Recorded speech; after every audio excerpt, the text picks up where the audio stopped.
윤석열 대통령이 이른바 문재인 케어 폐기를 공식화했습니다. 내년부터 직장인은 월급의 7%를 건강보험료로 내야 해 정부는 재정 확보 마련에 착수했습니다. 검찰이 김만배 씨 재산 은닉에 관여한 조력자들을 체포하고 주거지 등을 압수수색했습니다. 체포된 인물 가운데 쌍방울그룹 부회장이자 헬멧맨으로 알려진 인물도 포함돼 대장동과 쌍방울 간 관계를 밝힐지도 주목됩니다. 서해 공무원 피살 사건을 수사하는 검찰이 노영민 전 비서실장을 소환했습니다. 내일은 박지원 전 국정원장을 불러 조사할 계획입니다. 다음 달부터 만 0세 아동 가정에는 월 70만 원, 만 1세 아동 가정에는 35만 원이 지급됩니다. 앞으로는 보육교사도 유치원 교사처럼 특정 학과를 졸업해야 합니다. 서울 등 수도권에 황사 눈이 내렸습니다. 내일까지 경기와 강원, 충청에는 최대 10cm가 내리겠고 눈이 그치면 철원 영하 16도 등 최강 한파가 찾아오겠습니다. 대표팀 주장 손흥민이 출국했습니다. 공항에선 즉석 사인회가 1시간가량 이어졌습니다. 올해 무역 적자 규모가 연간 역대 최대를 넘어 사상 처음으로 500억 달러에 달할 것으로 전망됐습니다.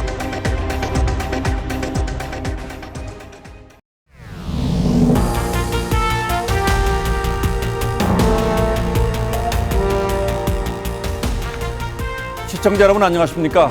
뉴스9의 신동욱입니다. 우리가 그동안 다 알고 있으면서도 꺼내기 어려웠던 사회적 주제들에 대한 질문을 윤석열 정부가 던지기 시작했습니다. 불편한 진실에 대한 도전이라고 해두겠습니다. 그 첫 신호탄은 노조 파업 문제에 대한 원칙적 대응이었습니다.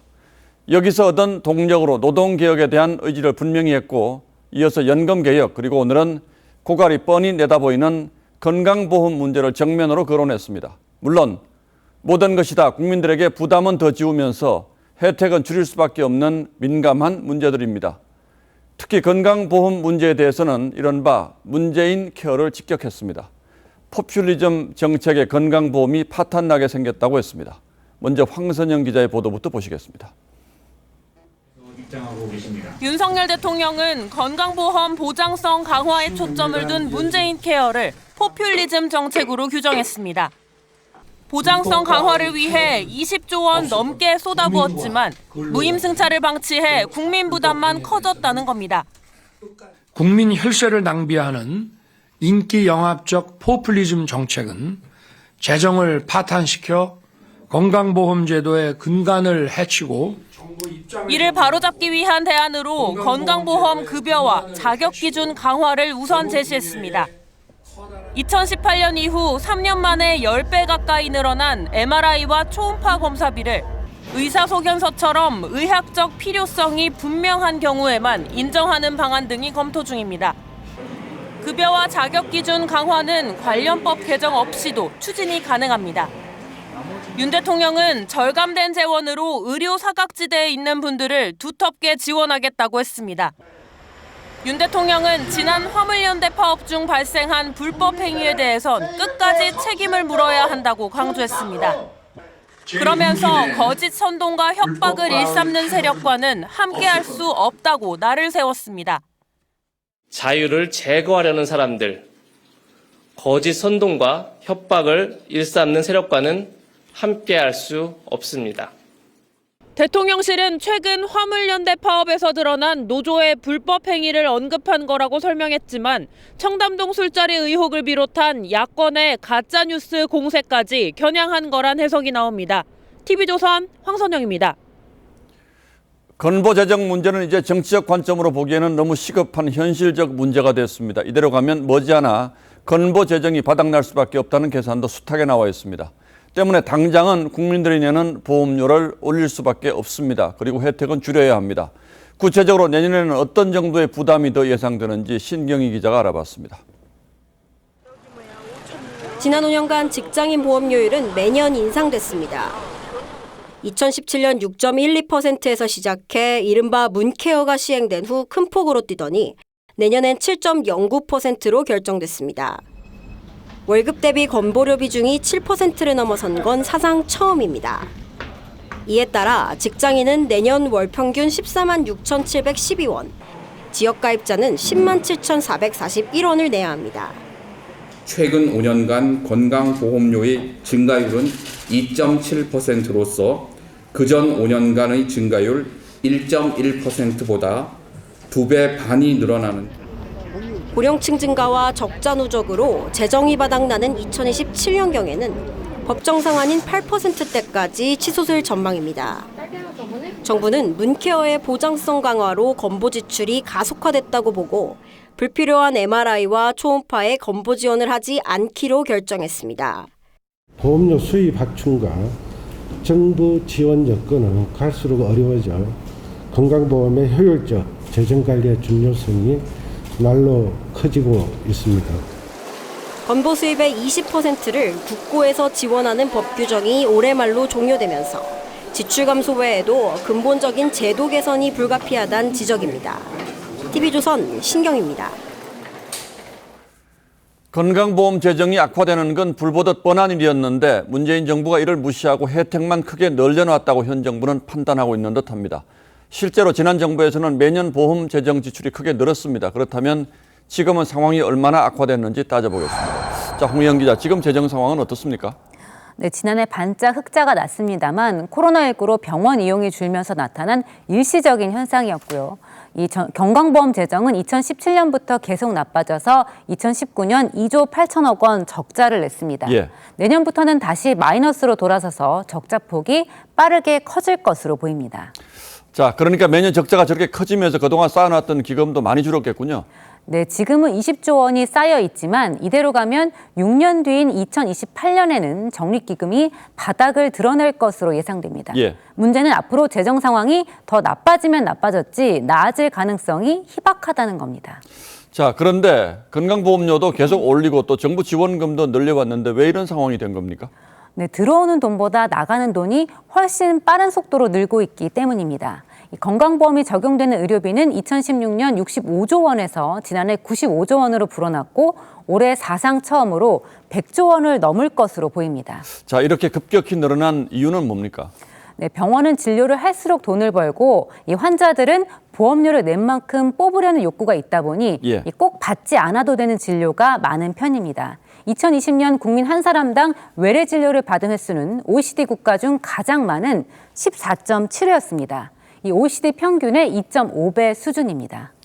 그러니까 결국 병원은 과잉 진료하고 환자는 의료 쇼핑한다 이런 뜻이군요. 맞습니다. 이 고령화가 빨라지는 상황에서 문재인 정부 시절 보장성 강화 정책을 대규모로 시행한 여파도 컸는데요. 특히 초음파와 자기 공명 영상, 즉 MRI 검사비는 2018년 1,800억 원에서 3년 만에 1조 8천억 원으로 10배가 됐습니다. 3년 만에 10배가 늘었다면 불필요한 검사가 많았고 또 건강보험 관리 자체도 문제가 있었다 봐야겠군요. 네, 맞습니다. 한마디로 관리가 엉성했습니다. 예를 들어서 외국인 직장 가입자는 가족을 피부양자로 등록하면 내국인과 달리 소득과 재산에 상관없이 입국 당일부터 혜택을 받아왔는데요.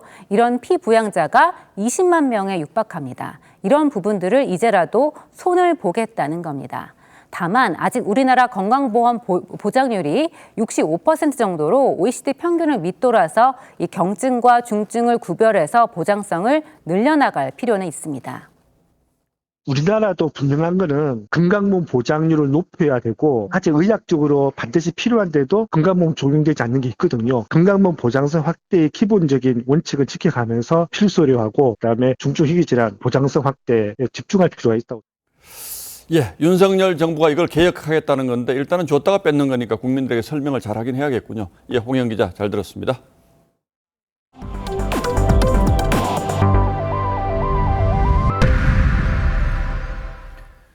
검찰이 화천대유 대주주 김만배 씨가 범죄 수익을 세탁해 숨긴 정황을 포착했습니다. 그리고 돈 세탁을 도운 것으로 의심되는 조력자 3명을 체포했습니다. 앞서 검찰은 대장동 민간업자들의 범죄 수익 800억 원을 찾아서 동결한 바 있는데 새로운 돈줄기를 찾아낸 만큼 환수 금액이 예상보다 훨씬 늘어날 가능성이 커졌습니다. 먼저 김보건 기자가 보도하겠습니다. 검찰은 김만배 씨의 재산 은닉을 도운 혐의로 화천대유 공동대표 이모 씨와 쌍방울그룹 부회장을 지낸 화천대유 이사 최모 씨를 체포했습니다. 김 씨 재산을 추적하던 중 자금을 세탁해 숨긴 정황을 확보하고 강제 수사에 나선 겁니다. 검찰은 이들의 주거지와 화천대유 사무실, 재판에서 김 씨를 대리하는 법무법인 태평양 사무실 등 10여 곳을 압수수색했습니다. 검찰은 특히 김 씨와 최 씨의 금전 거래를 분석하고 있습니다. 김 씨는 2020년 2월 화천대유에서 빌린 473억 원 중 20억 원을 최 씨에게 빌려줬고, 같은 해 6월 화천대유는 최 씨가 운영하는 회사에 30억 원을 대여했습니다. 또 대장동 수사가 한창이던 지난해 10월에도 최 씨에게 30억 원을 추가로 건넨 것으로 파악됐습니다. 앞서 검찰은 지난 10월 대장동 민간업자의 범죄 수익을 환수하려고 법원에 4천억 원대 추징 보전을 청구했고, 법원은 지난 1일 이들이 실명 또는 차명으로 보유한 800억 상당의 재산을 동결했습니다. 검찰은 자산 동결과 함께 은닉 재산을 추적해 왔는데 일부가 추가로 확인돼 환수될 범죄 수익은 더 늘 전망입니다. 검찰은 김 씨의 증거인멸을 도운 혐의로 인테리어 업자 김모 씨도 체포했습니다. TV조선 김보건입니다. 긴급 체포된 3명은 김만배 씨의 20년 지기와 대학 동문 등 김 씨와는 끈끈한 관계로 얽혀 있습니다. 특히 이 가운데는 김 씨가 구치소를 나올 때 동행했던 이른바 오토바이 헬멧담도 포함되어 있습니다. 어떤 인물인지, 그리고 이 사람을 검찰이 주목하는 이유는 뭔지 조성호 기자가 취재했습니다. 지난해 10월 구속영장이 기각된 김만배 씨가 구치소 정문을 나서자 어디선가 오토바이 헬멧을 쓴 남성이 다가와 차로 안내해 태워보냅니다. 검찰이 긴급 체포한 화천대유 이사 최모 씨입니다. 최 씨는 김 씨와 오랜 기간 친분을 쌓은 사이로 알려졌습니다. 만배님하고는 거의 한 20년 가까이 됐어요, 안지. 최 씨는 2013년 쌍방울 대표를 지내고 그룹 부회장까지 올랐습니다. 이에 따라 이재명 민주당 대표 변호사비 대납 의혹을 받는 쌍방울 그룹과 대장동 사업자 사이 연관성을 밝혀줄 핵심 인물로 지목돼 왔습니다. 검찰은 김 씨가 최 씨와 그 회사에 대여한 약 50억 원이 돈 세탁을 거쳐 이 대표 측에 흘러들어갔을 가능성을 살펴봅니다. 함께 체포된 화천대유 공동대표 이모 씨도 김 씨와 대학 선후배 사이. 이 씨는 쌍방울로부터 뇌물을 받은 혐의로 구속된 이화영 전 경기부지사의 보좌관 출신으로 알려졌습니다. 이 씨는 김 씨 통장을 관리하면서 자금 인출 등을 담당한 것으로 전해졌습니다. 검찰은 재산 은닉을 도운 측근을 체포해 대장동 범죄 수익을 환수하는 한편 천화동인 1호 실소유주 의혹에 침묵해온 김 씨를 압박하고 있다는 분석도 나옵니다. TV조선 조성호입니다. 문재인 전 대통령 비서실장을 지냈던 노영민 씨도 오늘 검찰에 소환됐습니다. 서해 공무원 피격 사건과 관련해 서훈 전 안보실장이 구속된 데 이어 노 전 실장이 검찰에 소환을 받았고, 내일은 박지원 전 국정원장이 또 소환됩니다. 수사는 이제 거의 정점에 다다른 분위기죠. 서울중앙지검으로 가보겠습니다. 송민성 기자, 노 전 실장이 몇 시간이나 조사를 받았습니까? 네, 노영민 전 실장은 이곳 서울중앙지검에서 11시간 동안 조사를 받았습니다. 조금 전 밤 9시쯤 조사는 마무리된 상태입니다. 지금은 변호인과 함께 조서를 열람 중에 있다고 전해지고 있습니다. 노 전 실장의 검찰 조사는 북한군에 의해 피격돼 숨진 고 이대준 씨의 유족이 지난 10월 노 전 실장을 직권남용 등의 혐의로 고발하면서 2달여 만에 이뤄졌습니다.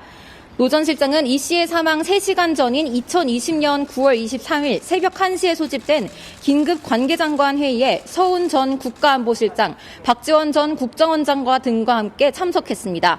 검찰은 이 회의에서 서 전 실장이 보안 유지를 강조하면서 관련 첩보 삭제를 지시했는지, 이 씨의 자진월북으로 몰아갔는지 등을 노 전 실장에게 캐물은 것으로 알려졌습니다. 노 전 실장은 같은 날 오전 8시 30분엔 서 전 실장과 함께 문재인 전 대통령에게 대면 보고를 했는데, 당시 보고 내용과 대통령 지시사항도 파악한 것으로 전해졌습니다. 내일은 박지원 전 국정원장이 검찰에 나와 조사받을 예정입니다. 박 전 원장은 관계장관 회의에서 서 전 실장으로부터 보안 유지 지시를 받고 국정원 정보 문건을 삭제한 혐의를 받습니다. 하지만 노 전 실장과 박 전 원장 모두 관련 의혹을 부인하고 있습니다. 서울중앙지검에서 TV조선 송미선입니다. 예, 여의도로 가보겠습니다. 민주당이 이상민 행안부 장관에 대한 해임 건의안을 통과시키면서 여야가 합의했던 이태원 참사 국정조사는 계획대로 진행되기는 좀 어려워졌습니다. 그러자 민주당을 비롯한 야3당이 기자회견을 열어서 국조 참여를 요구했습니다.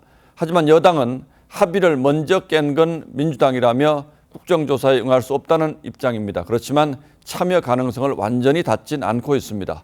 그 이유를 최민식 기자가 취재했습니다.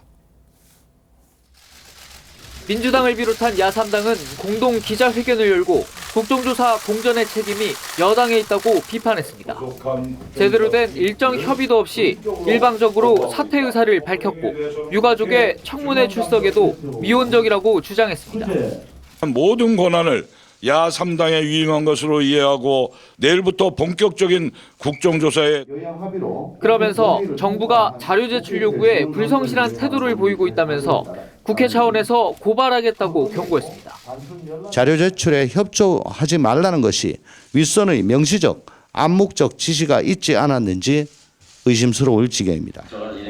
이태원 참사 유족들도 국회에서 기자회견을 열고 여당의 국조 참여와 성역 없는 조사를 촉구했습니다.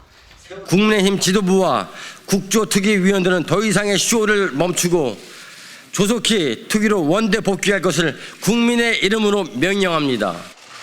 여당은 예산 처리 후 국정조사라는 여야 합의를 깬 건 민주당이라며 국정조사 복귀 여부는 야당의 태도에 달려있다고 반박했습니다. 정말 진실을 밝히기 위한 것인지 아니면 그냥 정치 공세로 갈 것인지 그 내용을 보고 판단하려고 합니다. 민주당에게 달려 있습니다. 결국은 최초에 합의한 대로 민주당에서 예산안 처리 합의 처리를 한다면 예산안 처리가 지연되면서 오늘로 국정조사 기간 45일 중 20일이 지나갔습니다. TV조선 최민식입니다. 사업가로부터 뇌물을 받은 혐의를 받고 있는 노웅래 의원 문제도 민주당의 새로운 골칫거리로 떠올랐습니다. 내일 노 의원에 대한 체포동의안이 국회로 전달될 예정이고 이러면 오는 16일 표결이 가능합니다.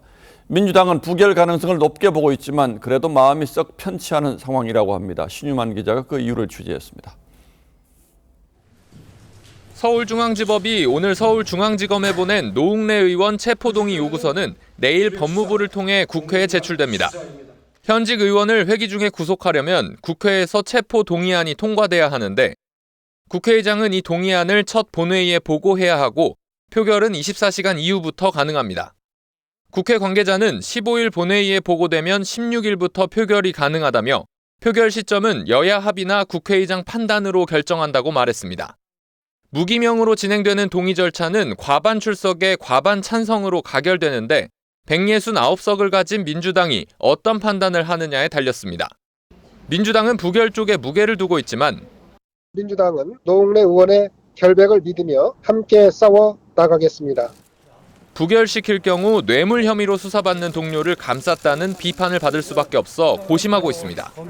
가결될 가능성이 크다고 봅니다. 민주당 입장에서는 저것을 적극적으로 막기는 쉽지가 않다. 별도 당론 없이 의원 개인의 판단에 따라 진행될 가능성이 큰데 노 의원은 편지를 통해 저만의 문제로 끝나지 않을 것이라며 버리지 말아달라고 공동대응을 호소했습니다. 21대 국회에서는 정정순, 이상직, 정찬민 3명에 대한 체포동의안이 모두 가결된 바 있습니다. TV조선 신유만입니다. 문재인 대통령이 키우던 풍산개를 파양하고 유기견을 돕기 위한 달력 판매에 나서면서 민주당 내부에 뜻밖의 갈등 전선이 만들어지고 있습니다. 달력 불매 운동이 벌어지는가 하면 달력에 사용된 사파 조작 논란도 일었습니다. 사정이 너무 복잡해서 저희 취재기자에게 자세한 설명을 부탁했습니다. 정민진 기자입니다. 문재인 전 대통령 딸 다희 씨가 기획해 인터넷 모금 사이트에 올린 유기견 지원을 위한 반려견 달력 프로젝트입니다. 문 전 대통령이 반려견을 안고 있는 사파와 함께 반려동물을 보내는 과정에서 진심이 호도되는 것에 안타까운 마음으로 시작했다고 적었습니다. 지난달 문 전 대통령이 비용 지원 문제로 파양한 풍산개 고미와 송강이 논란을 언급한 것으로 보입니다. 사파를 그린 작가가 이낙연 전 대표 지지자로 보인다는 이유로 이재명 대표 팬카페에서는 문 전 대통령 달력을 취소하자며 불매운동도 시작됐습니다. 모금 사이트의 수익금 일부는 유기견 단체에 보낸다는 내용이 오늘 삭제된 것을 두고 모금액을 다른 곳에 쓰는 것 아니냐는 주장도 나왔습니다. 논란이 일자 다희 씨가 대표로 있는 회사는 펀딩 사이트 규정에 기부를 내걸고 돈을 모으는 행위를 금지하고 있어 문구를 삭제했다면서 유기견 단체 기부는 변함없다고 해명했습니다. 때 아닌 강아지 사진 포토샵 논란도 벌어졌습니다. 문 전 대통령 내외가 풍산계에 마루를 쓰다듬는 장면인데 사파 속 마루의 얼굴이 원본 사진과 달리 입꼬리는 올라가 있고 눈꼬리는 내려가 행복한 표정을 짓고 있다는 겁니다. 각종 논란에도 문 전 대통령 반려견 달력은 모금 엿새 만에 목표 금액인 200만 원에 7,000배가 넘는 1억 4천만 원 이상을 모았습니다. TV조선 정민진입니다. 정부가 저출산 극복에 팔을 걷어붙였습니다. 다음 달부터 만 0세 자녀를 둔 가정에는 월 70만 원, 만 1세 가구에는 35만 원을 지원합니다. 내후년에는 지원금을 더 늘립니다. 이 보육의 사회적 책임을 강화하는 것으로 유아 지원도 확대합니다. 우선 부모 수요가 높은 국공립 어린이집을 한 해 500곳씩 늘리고 보육교사 비율도 높일 계획입니다. 그렇다고 마냥 숫자만 늘리는 건 아닙니다. 보육교사의 전문성도 요구하기로 했습니다. 그럼 실제 출산율 증가로 이어질 수 있는 대책인지 박지훈 기자 리포트 보면서 판단해 보시기 바랍니다. 현재 만 0세와 만 1세 아동을 키우는 가정엔 매월 30만 원의 영아수당이 지급됩니다. 그런데 내년부터는 부모급여로 통합 확대돼 지원 금액이 각각 70만 원, 35만 원으로 늘어납니다. 출산 초기 가정의 소득을 두텁게 보전하고 양육에 대한 부모의 선택권을 강화해 나가겠습니다. 어린이집을 이용하는 경우 만 0세 가정은 보육료 50만 원을 차감한 20만 원이 현금으로 지급됩니다. 합계 출산율이 OECD 국가 중 유일하게 1 이하인 상황에서 사회가 보육을 책임져 저출산 상황을 타개해 보겠다는 의도가 담겼습니다. 출산율에 도움이 될 것 같고 효과적일 것 같아요. 부모급여는 내후년부터 각각 월 100만 원과 월 50만 원으로 오릅니다. 이를 위해 정부는 내년 2조 3,600억 원의 예산을 편성했습니다. 국공립 어린이집을 5년간 2,500곳 확충하고 어린이집과 유치원 통합에도 시동을 걸었습니다. 앞으로는 보육교사도 유치원 교사처럼 특정 학과를 졸업해야 자격을 취득할 수 있게 바뀝니다. 보육 전문가로서 이제 인정을 한다라는 뜻으로 저는 받아들이고 있어요. 정부는 이달 안에 유보 통합 추진단을 구성해 논의를 시작할 계획입니다. TV조선 박재훈입니다. 오늘 낮에 눈 맞으신 분들 많으시죠? 아쉽게도 황사가 섞인 눈이었는데요. 오늘 밤부터 내일까지 전국에 많은 눈이 내릴 것으로 전망됐습니다. 이번 눈은 쉽게 쌓이는 한방눈인데다가 내일 서울 영하 10도 등 전국에 최강 한파가 예보돼 있어서 빙판길에 특히 주의하셔야겠습니다.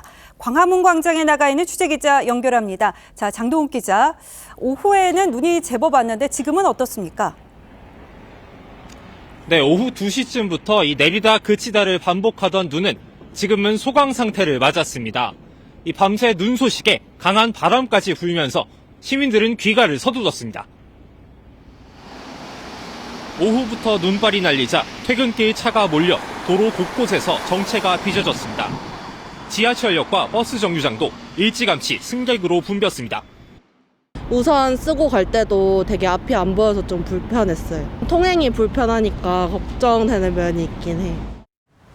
설상가상 수도권 지역엔 낮 시간 올해 첫 황사 위기경보까지 발령돼 시민들은 귀갓길을 재촉했습니다. 황사눈이라고 해가지고 그냥 이렇게 두껍게 입고 춥다고 해서 모자까지 쓰고 그렇게 다녔습니다. 차가 밀릴 것 같아서 그냥 지하철로. 네, 그런데 내일은 올 겨울 들어서 가장 강력한 한파가 찾아온다면서요? 네, 경기 남부와 충청, 전북 등 일부 지역에는 이미 이 대설특보가 발효된 상태입니다. 강원도와 충북 등 이 10cm 넘게 많은 눈이 쌓이는 곳도 있겠습니다.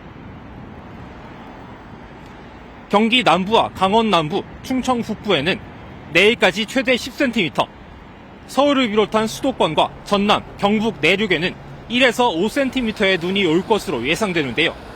밤사이 기온도 뚝 떨어집니다. 내일 아침 서울 최저 기온은 영하 10도, 철원은 영하 16도까지 내려가는 등 추위가 기승을 부리겠는데요. 밤새 내린 눈에 한파까지 몰아치면서 출근길 곳곳에 빙판길이 우려됩니다. 정부는 가용자원을 총동원해 제설 작업을 벌이라고 지시했습니다. 이번 한파는 일요일까지 이어질 전망입니다. 서울 광화문 광장에서 TV조선 장동우입니다. 아파트 경비원을 향한 갑질이 사회적 이슈였던 것 기억하실 겁니다. 비슷한 일이 서울 강남 아파트에서 벌어졌습니다. 한 주민이 둔기로 경비실을 부수는 등 난동을 벌였습니다. 경비원이 제때 폐가구 등을 처리하지 않았다는 게 이유였습니다. 윤서아 기자입니다. 어른 키높이의 책장이 부서진 채 쓰러져 있고 바로 옆엔 사무용 의자가 내동댕이 쳐 있습니다. 주변 여기저기 흩어진 파편도 보입니다. 경비실은 유리창이 산산조각 났습니다. 새벽 3시쯤 서울 강남의 한 아파트에서 50대 주민 A씨가 재활용장에 있던 가구를 끌어내 도끼로 부수며 난동을 부렸습니다. 가구들을 버리면 신고해야 돼요. 그런 것도 없이 한 3-4주 정도 방치가 되어 있던 거를 도끼를 가지고 때려 부수고. A씨는 관리사무소 측이 제대로 일을 안 한다며 경비실을 찾아가 창문을 부수고 경비원까지 위협한 것으로 전해졌습니다. 30분 이상 이어진 난동은 신고를 받은 경찰이 출동한 뒤 끝났습니다. 평소에 이제 그 쓰레기 문제 때문에 이제 감정이 안 좋게 있다가 그 순간 그래서 자기가 이제 필요 없다고 도끼는 순순히 제출하고. 다행히 인명 피해는 없었지만 새벽 시간 벌어진 소동에 주민은 가슴을 쓸어내렸습니다. 그건 하나도 못 느꼈는데 황당한 거지. 수현 씨가 걱정되는 것 같아요. 경찰은 A씨를 특수 재물 손괴와 특수 협박 등의 혐의로 붙잡아 조사하고 있습니다. TV조선 윤서아입니다. 새벽 시간 한 금은방에 2인조 절도범이 침입했습니다. 50여 초 만에 귀금속을 훔쳐서 달아났는데 이 사건 발생 10시간 만에 사건 현장에 있었던 용의자 1명과 공범이 체포됐습니다. 경찰은 사건 현장에 있었던 또 다른 용의자를 뒤쫓고 있습니다. 김동현 기자입니다. 남녀로 보이는 2명이 금은방 앞을 서성거리더니 둔기로 유리창을 깨고 뛰어듭니다. 진열장에 있던 귀금속 700만 원어치를 훔치고 순식간에 자취를 감춥니다. 진열 안에 있는 제품들도 뭐 엉망이고 조심은 한다 했지만 사실 뭐 저희 집이 그럴 거라고는 생각을 못했죠. 오늘 새벽 4시 반쯤 울산의 한 금은방에 절도범 2명이 침입했습니다. 이들은 금은방에 들어온 지 1분도 지나지 않아 진열장을 깨고 귀금속을 훔쳐 달아났습니다. 남녀 2인조로 보이는 이들은 CCTV를 의식한 듯 마스크와 모자, 장갑까지 착용했습니다. 장갑을 끼는 거, 지문 이런 건 안 나오고 족적 정도 뭐. 경찰은 CCTV를 분석해 이들이 타고 달아난 차량을 추적한 결과 10시간 만에 용의자 남성 2명을 긴급 체포해 정확한 경위를 조사하고 있습니다. 경찰은 또 금은방에 직접 침입한 2명 가운데 1명인 여성 용의자도 추적하고 있습니다. TV조선 김동영입니다. 방탄소년단 BTS의 맏형인 진이 육군 현역병으로 입대했습니다. 대규모 인파가 몰릴 것을 우려해서 군과 경찰 등이 주변에 배치됐는데요. BTS 멤버들이 팬들의 현장 방문 자제를 요청하면서 조용한 입대가 이뤄졌습니다. 고소정 기자입니다. 신병교육대 정문 앞이 입영장병과 가족 등 인파로 북적입니다. 방탄소년단 BTS 멤버 진을 기다리는 아미들은 곳곳에 환영 현수막을 내걸고 입대 전 마지막 모습을 기다립니다. 노래를 들으면 정말 힘이 나고 정말 너무 기뻐요. 올 수 없는 상황이어도 그냥 다 지쳐놓고 온 거예요. 속상하기도 하고 힘들 때마다 아미 생각하면 좋겠어요. 또 보고 싶어서 왔어요. 하지만 진은 승합차를 탄 채 곧바로 부대 안으로 들어갔습니다. 앞서 진과 BTS 동료들은 입대 전 SNS를 통해 안전사고가 우려된다며 방문 자제해달라고 당부했습니다. 실제로 오늘 현장에는 BTS 팬 100여 명만 찾아왔습니다. 군 당국과 지자체가 인파가 몰릴 것에 대비해 주차장에 별도 공간을 마련했지만 이렇게 텅 비어 있습니다. 현장 안전 통제를 위해 군 당국과 경찰, 소방 등 300여 명이 투입됐지만 팬들의 방문 자제 덕분에 비교적 조용하게 마무리됐습니다. BTS 멤버 전원은 오늘 입영하는 진을 환송하기 위해 신병교육대까지 동행했습니다. 진은 18개월 동안 현역 복무를 마친 뒤 오는 2024년 6월 12일 전역할 예정입니다. TV조선 고서정입니다. 코로나 코로나 여파로 열리지 못했던 부산 불꽃축제가 오는 주말 3년 만에 다시 열립니다. 100만 명이 몰릴 것으로 예상되는데 상황이 얼마 전 여의도에서 열렸던 세계 불꽃축제 때와 비슷합니다. 이른바 명당 자리는 숙박업소나 식당 할 것 없이 부르는 게 값인 수준입니다. 하동원 기자입니다.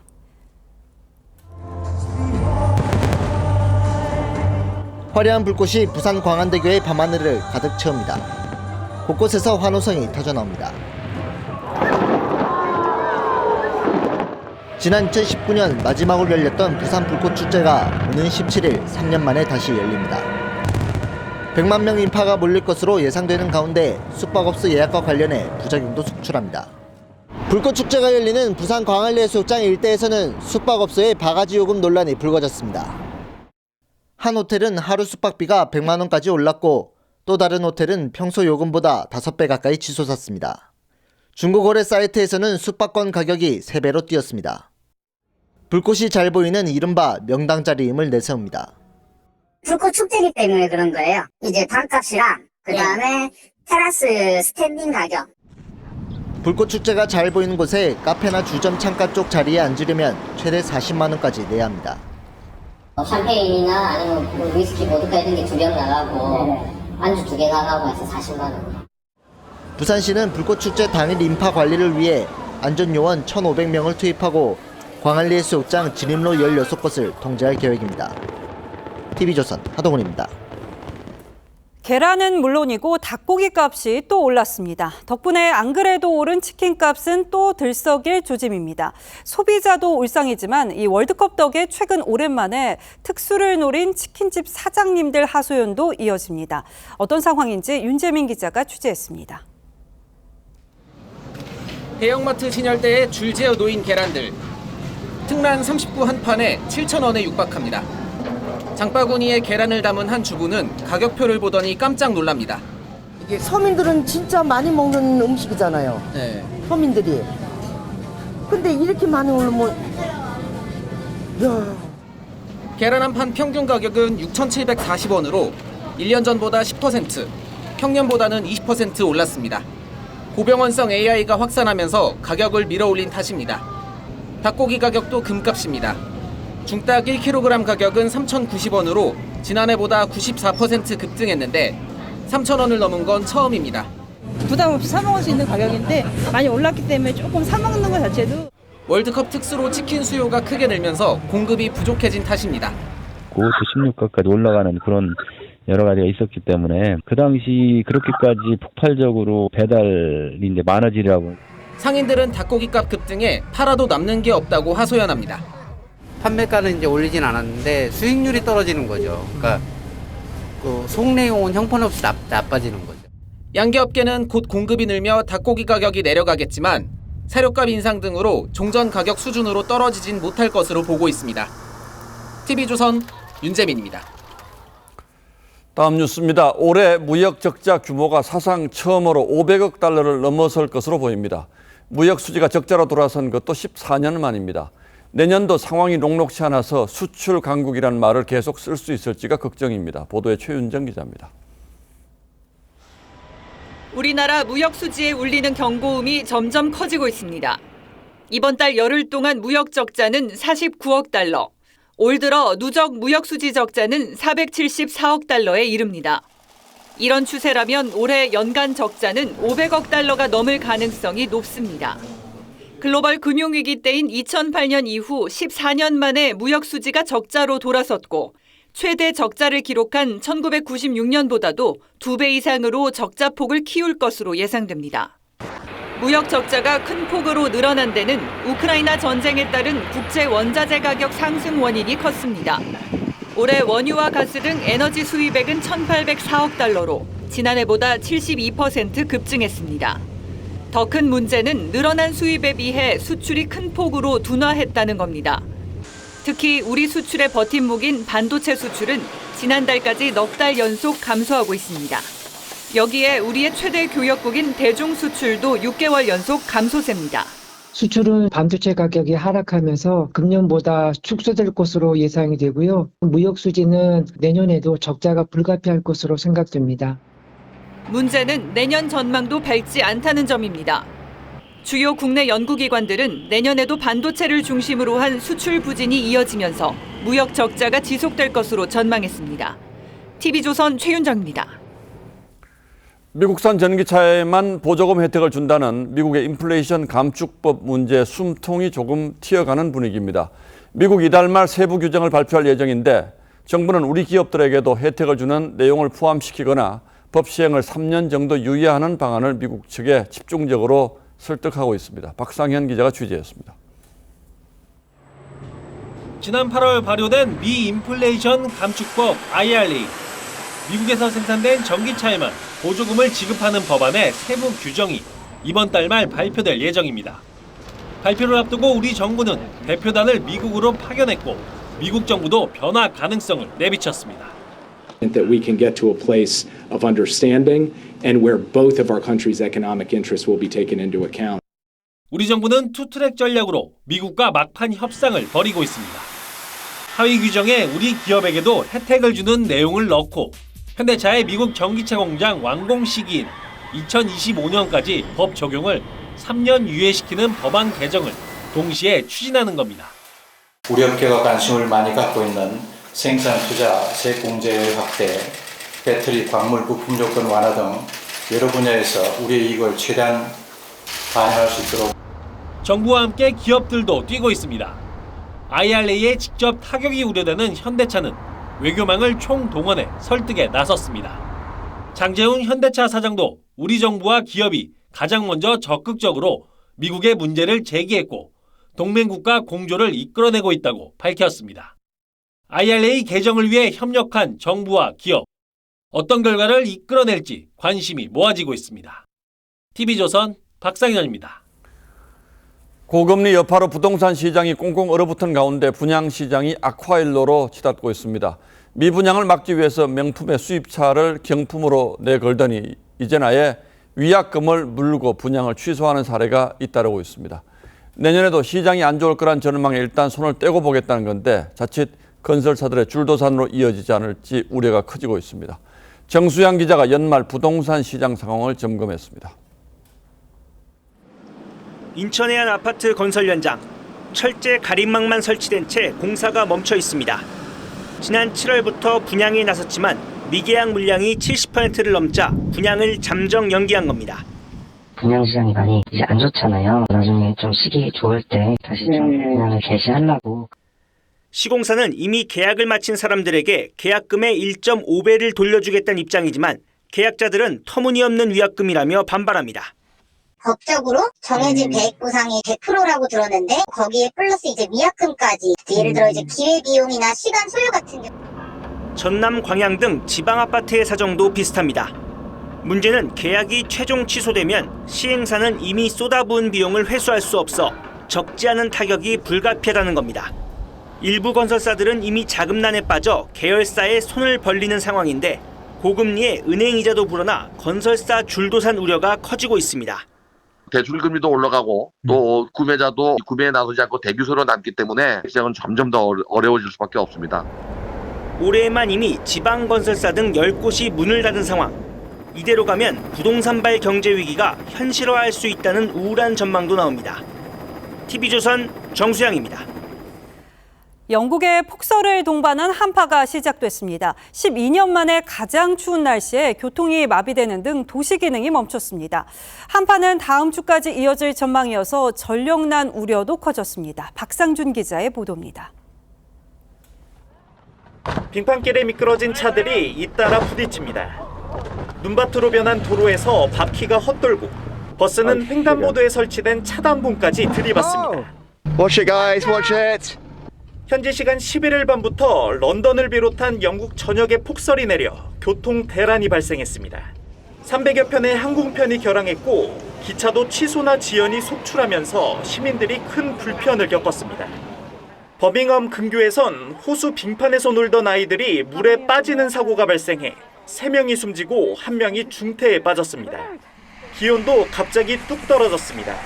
스코틀랜드 북부가 낮 최고 영하 9도를 기록하는 등 2010년 이후 12년 만에 가장 추웠다고 영국 기상청이 밝혔습니다. 문제는 다음 주까지 혹독한 추위가 이어질 거란 점입니다. 주민들은 난방비 걱정이 앞섭니다. The bills are of a concern. I just hope there's more money coming from the government because lots of people are going to go bankrupt. 실제로 천연가스 가격이 다시 오름세인데다 원유 가격 상한제에 반발한 러시아가 에너지 공급을 줄이면 전력난이 닥칠 우려도 큽니다. 영국 정부는 최악의 경우 석탄 발전소 가동까지 준비하고 있습니다. TV조선 박상준입니다. 중국이 사실상 위드 코로나를 선언한 뒤 현장에서는 혼란과 불안이 확산하고 있습니다. 3년 동안 엄격하게 유지되던 정책이 준비 없이 한순간에 풀렸기 때문인데요. 감기약 사재기가 시작됐고 병원은 북새통입니다. 우리 정부는 교민에게 공급할 약을 한국에서 조달하는 방안을 고려 중입니다. 최원희 기자가 취재했습니다. 약국 진열대가 텅 비어 있고 사람들이 마지막으로 남은 약들을 사들고 밖으로 나옵니다. 불안한 주민들이 감기약과 진단키트를 사재기하면서 가격도 두세 배 뛰었습니다. There have been times when we've run out of stock because demand has significantly increased. 병원 발열진료소에는 긴 줄이 늘어섰습니다. 베이징 발열 환자는 일주일 전보다 16배 늘어난 2만 2천 명에 달합니다. 그런데도 중국의 코로나 공식 확진자 숫자는 1만 명 아래로 급감했습니다. PCR 전수검사가 사라지면서 통계치가 무의미해진 겁니다. 양성이 되면 집에서 이제 치료하고 외부에 안 알려주니까 그 통계를 내기가 애매하거든요. 일주일 사이에 전파 속도는 급속히 늘어난 것 같고. 교민사회도 자체 대응에 나섰지만 미리 준비한 300명분의 약은 벌써 바닥이 났습니다. 한국에서 의약품을 조달하는 방법도 논의 중입니다. 교민들뿐만 아니라 모든 중국인들이 다 패닉 상태죠. 약을 아무리 공수해도 이게 준비 없이 갑자기 풀었기 때문에 약 조달이 힘들다. 베이징은 이미 숨은 감염이 최고조라는 진단이 나온 가운데 다음 달 춘제 연휴가 전국적인 확산의 최대 고비가 될 걸로 보입니다. TV조선 최원입니다. 대한제국의 마지막 궁중잔치가 120년 만에 무대에 오릅니다. 기록책인 의계의 당시의 모습이 생생하게 그려져 있어서 재현이 가능했습니다. 이루라 기자입니다.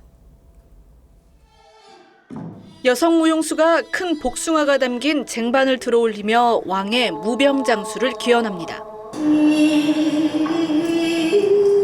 헌손도라는 춤으로 120년 전 고종의 즉위 40주년 기념잔치에 오른 무용 중 하나입니다. 국립국악원이 1902년 이민년에 치러진 대한제국의 마지막 잔치 이민진년을 처음으로 재현해냈습니다. 일반 민간에서 벌어지는 것들과 다른 것은 대형이 유지가 되고 어떠한 질서가 있는 룰이 있는 상태에서 진행이 되기 때문에 어떤 왕실의 위엄이라든가 이런 것들을 상징한다고 할 수 있습니다. 정치적으로 혼란한 시기, 고종은 행사를 통해 황국의 위엄을 세우고자 했습니다.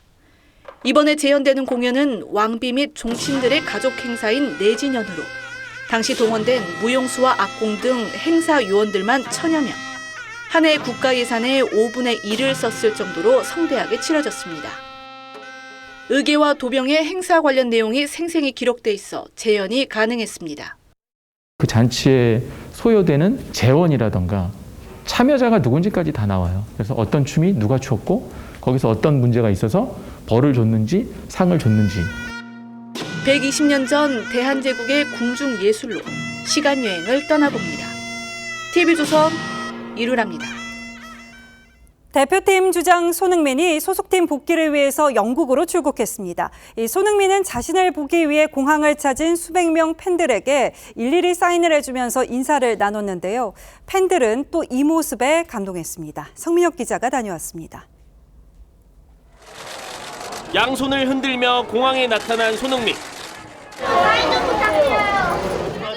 비공개 일정인데도 출국장은 이미 팬들로 가득 찼습니다. 저마다 유니폼을 들고 와 사인을 받기 바쁩니다. 당초 계획이 없던 팬들의 사인 요청은 1시간가량 이어졌고 비행 시간이 20분가량 늦춰질 정도였지만 손흥민은 실은 내색 없이 팬들에게 일일이 사인을 해줬습니다. 팬 서비스 해주시는 거 너무 감사하고 사인 받아서 기분도 좋고 손흥민 선수 덕분에 대한민국 사람인 게 자랑스러워요. 카타르 월드컵에서 희망을 심어준 손흥민이 이제 무대를 영국으로 옮깁니다. 22일 안방에서 프랑스팀 니스와 친선 경기가 있지만 아직 몸 상태가 정상이 아닌 만큼 휴식을 취할 것으로 보입니다. 복귀전은 브렌트포드전이 유력시되고 있습니다. 당분간은 리그에서도 마스크를 쓰고 뛸 가능성이 높습니다. 괜찮고요. 일단은 소속팀의 경기가 26일부터 다시 시작되기 때문에 당연히 거기 경기에 맞춰서 제 컨디션도 또 몸 상태도 만들어야 되는 부분이 확실하기 때문에. 카타르에서 가능성을 확인한 이강인은 스페인으로 떠났고 4년 4개월간 대표팀을 이끌었던 벤투 감독도 오늘 고향인 포르투갈로 돌아갑니다. TV조선 성민혁입니다.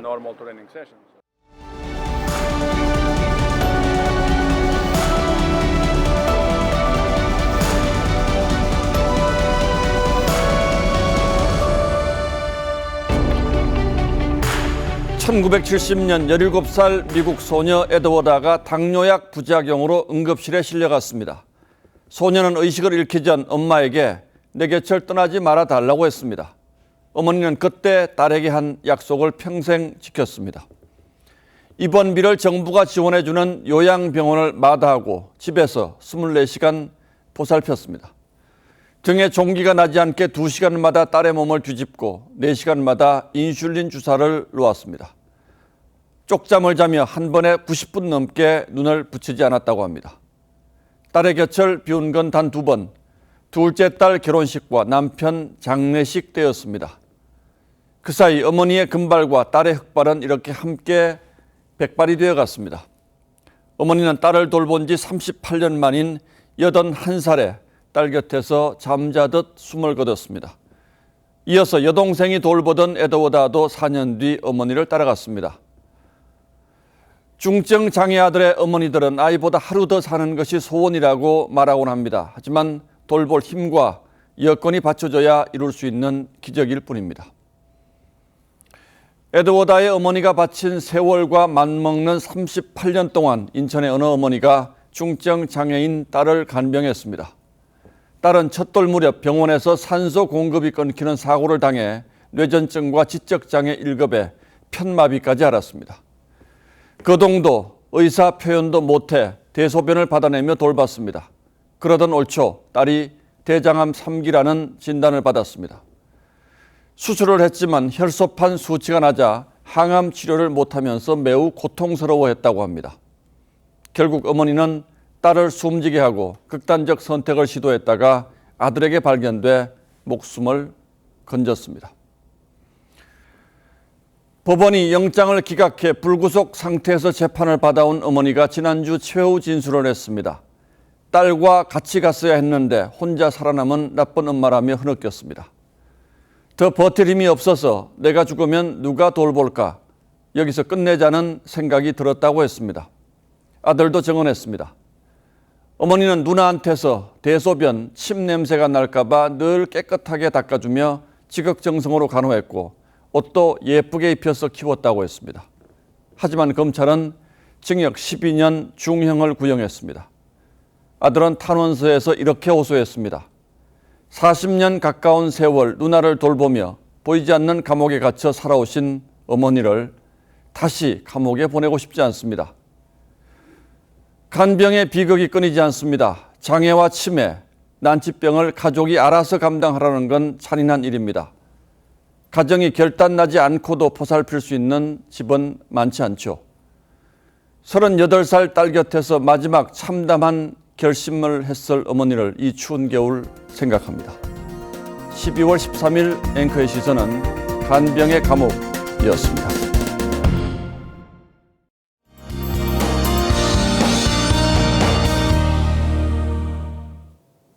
곳곳으로 눈이 내리고 있습니다. 중부 일부 지역에서는 대설특보가 내려진 가운데 한방 눈이 쏟아지는 곳도 있는데요. 눈은 대부분 내일 오전 중으로 그치겠고요. 충청과 전북 지역은 오후까지 좀 더 이어지겠습니다. 충북 북부 지역은 10cm 이상, 경기 남부와 충남, 전북 지역은 최고 8cm가 쌓이겠습니다. 황사도 말썽인데요. 지금은 황사먼지가 남쪽으로 옮겨갔습니다. 남부 지역은 내일까지 공기가 좋지 않겠습니다. 본격적인 한파도 시작되겠는데요. 오늘보다 10도 이상 기온이 곤두박질하겠습니다. 내일 서울은 영하 10도까지 떨어지겠고요. 종일 영하권을 보이겠습니다. 목요일에는 대부분 지역에 눈이 또 한 번 내리겠습니다. 강추위도 계속되기 때문에 동파 사고와 건강 관리에 유의하셔야겠습니다. 날씨였습니다. 예, 12월 13일 화요일 뉴스9는 여기서 모두 마치겠습니다. 시청해주신 여러분 고맙습니다.